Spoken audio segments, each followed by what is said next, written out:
Welcome. In this video, I'll show you how to delete products here in GoDaddy. All right. So first up, just go ahead over to your profile picture or your profile. Okay. You're going to want to go ahead and click on renewals and billing. Okay. Just wait for the page to load and you'll be able to see all of your subscriptions right here or products. Okay. For example, I have here my websites plus marketing. So what I'm going to do is just go out over the three dots. Okay. And then click on delete my product.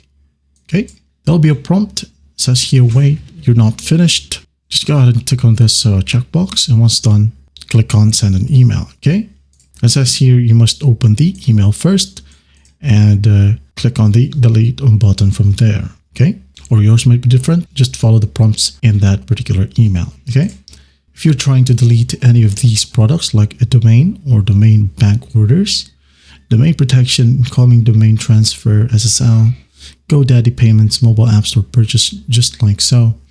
Don't worry, I'm going to go ahead and leave this link in the description so you can go ahead and read through each step. Okay, for example, we have here a domain.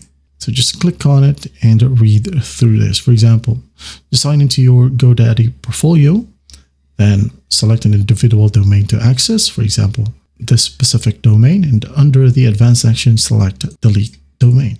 Okay, there will be a checkbox as well. Just go ahead and select yes, I consent to delete selected domain.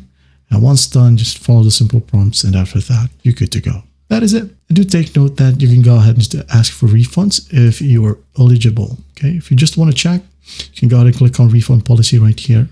And at the bottom of this page, you should be able to see a refund form, or by just contacting the support.